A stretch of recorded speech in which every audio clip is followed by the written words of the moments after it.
পচে যাওয়া সমাজকে 5 মাসে পাল্টে দেব মনে হয় আপনাদের? যেই মেয়েটি মেয়ে হয়ে ওঠেনি, যেই মেয়েটি নারী হয়ে ওঠেনি, তার গায়ে হাত দেয় কি করে? এই দেশ কি কাপুরুষের দেশ হয়ে গেল যে একটা 8 বছরের মেয়েকে গায়ে হাত দিতে হয়? এই কাপুরুষের হায়নাগুলো পুরুষ বেশে চারিদিকে ঘুরে বেড়াচ্ছে। এদেরকে দমন করার দায়িত্ব আপনাদেরও। আমাদের ব্যবস্থাটা এমন ভেঙে গেছে। সমাজ কি সুস্থ আছে বলে আপনার মনে হয়? আর আপনার কি মনে হয় যে আমি 6 মাস এসেছি দায়িত্ব নিয়ে আমি এই পচে যাওয়া সমাজকে 5 মাসে পাল্টে দেব মনে হয় আপনাদের? মনে হয় আমি পারবো? থামুন আপনি। বাচ্চার অবস্থা কি মনে করেন? আপনি কি মনে করেন বাচ্চাটার অবস্থা কি? বাচ্চাটা জীবন নিয়ে লড়ছে, ডাক্তাররা জানে না তাকে বাঁচাতে পারবে কি পারবে না। ডাক্তার তার কাজ করছে, এই যে তরুণ ছেলেমেয়েরা তাদের প্রতিবাদ করছে। আমি আমার জায়গা থেকে আমি আমার সর্বোচ্চ চেষ্টা করব যেন হোম এবং আইন এই দুটো জায়গা থেকে এই বাচ্চাটা সম্পূর্ণ এবং দ্রুতভাবে বিচার পায়। প্রথম কথা, আপনারা সবাই দোয়া করেন বাচ্চাটা যেন বাঁচে, ডাক্তাররা চেষ্টা করছে। দ্বিতীয় কথা হচ্ছে আমরা যেন এই আপনাদের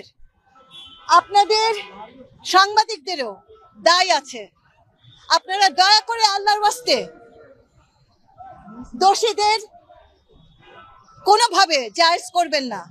আপা, পূর্ণিমা নামে একটা মেয়ে ধর্ষিত হয়েছিল, 10 বছর আসামি সাজা কেটে সে কিন্তু কয়েকদিন সেটা আমি জানতে পেরেছি। হ্যাঁ, আপনি একদম ঠিক বলেছেন। এবং সেখানে আমাদের সিস্টেম ওয়ার্ক করছে না। আমাদের সিস্টেম, আপনারা এটাও জানেন যে যুগ যুগ ধরে মেয়েদের এই ক্রাইসিস। আমি তো আজকে থেকে এটা নিয়ে কাজ করছি না, আপনারা তো জানেন। এবং এই 35 বছরে আমি দেখেছি যে বারবার এই ঘটনাগুলো ঘটে। কোন প্রভাবশালীর টেলিফোন আসে, কোন কি বলবো, আমার বলার কিছু নেই, কিন্তু এটা হতে দেওয়া যাবে না। এই কেসটা is a clear cut case. এখানে এভিডেন্স আছে, ঘটনার প্রমাণ আছে, এবং এটাকে কিছুতেই আমরা হাতছাড়া হতে দেব না। এবং প্রথম কথা হচ্ছে যে আইনের আওতায় আনতে হবে এবং তাদেরকে অ্যারেস্ট করা হয়েছে, কোনোভাবেই যেন তাদেরকে তারা ছাড়া না পায়, সেটা আমিও নজরদারি রাখবো, আপনাদেরকেও বলবো নজরদারি রাখতে। এবং দয়া করে আপনারা জার্নালিস্টরা প্লিজ, আপনারা অনেক কিছু করেন ভালো, আপনারা অনেক কিছু করেন যেটা দেশের মঙ্গল, কিন্তু আপনারা অনেক কিছু করেন যেটা ক্ষতিও হয়।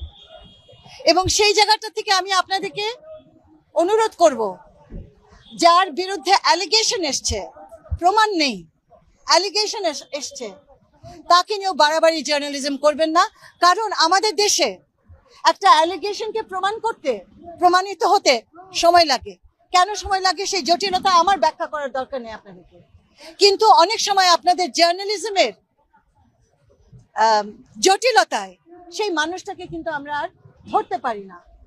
তো আমরা একটা পজিশন নেই যে এই দেশে ছোট বাচ্চাদেরকে ধর্ষণ করবে, অ্যালিগেশন যদি আসে, কারের উপরে যদি সন্দেহ আসে, তাকে আমার অ্যারেস্ট করে ধরে নিয়ে যেতে হবে, তাকে আমাকে বন্ধ করতে হবে। আমি এটা আজকেই জানতে পেরেছি কিছুক্ষণ আগে, এবং আমি অবশ্যই এটা নিয়ে প্রশ্ন করব। এবং আমি ধর্ষিত মেয়ে আত্মহত্যা করছে, বিচার পায় নাই, বড় মিয়া টাঙ্গাইলের ইস্যুটা এরকম ইস্যু তো হয়ে যাচ্ছে, একের পর এক হয়ে যাচ্ছে, বিচার না পাওয়ার সংস্কৃতি থেকে এই ঘটনা ঘটছে। এবং মাধ্যম থেকে ফোন আসবে, তারপর হচ্ছে সে জামিনে বের হয়ে যাবে। এই কেসটা কিরকম হবে? এই কেসটা নিয়ে আপনি না, আমি একেবারে একমত তোমাদের সাথে তো আমার দ্বিমত হওয়ার কোনো সুযোগ নেই। পূর্ণিমার কেসটা কেন এরকম হলো আমি এখনো জানি না কেনটা।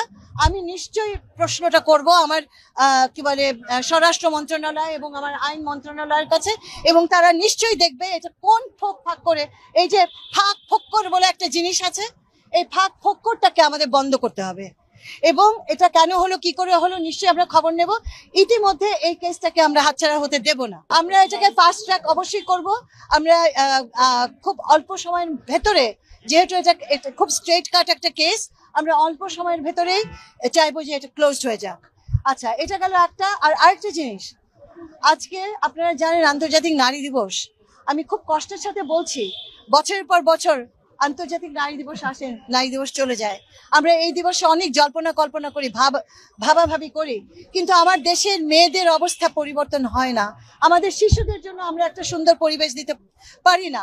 কিন্তু এই আন্দোলনটা জুলাই আন্দোলনের মতোই এতই বড় একটা আন্দোলন, কারণ আমার রন্ধ্রে রন্ধ্রে এটা ঘটে যাচ্ছে। শ্বশুর করছে বউকে, ভাইয়ের বউ করছে শালীকে, বউয়ের হাজবেন্ড করছে শালীকে। এই সমস্ত জায়গা সমাজের সামনে আসতে দেরি হয় এবং এগুলো বিচারের আলো পায় না, এগুলো লুকিয়ে যায়।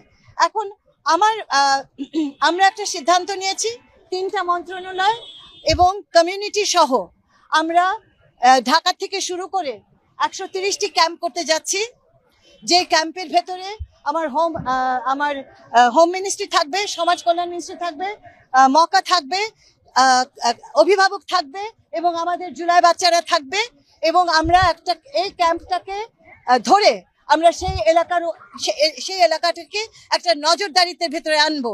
সেখানে আপনাদের সাহায্য লাগবে, আমাদের সর্বশক্তি দিয়ে এই কি বলবো আমি, ব্যাধি, অসুস্থতা, এই অসুস্থ সমাজকে আমাদেরকে সুস্থ করতে হবে সর্বশক্তি দিয়ে। এবং এই কমিউনিটি নজরদারিত্বের মধ্যে দিয়েই আমরা মনে করি যে আমাদের হোমও ভালো কাজ করতে পারবে, যেভাবে করছে তারা তথ্য সমৃদ্ধ হবে এবং আমরা কমিউনিটিকেও আশ্রয়ের জায়গা একটা তৈরি করে দিতে পারবো।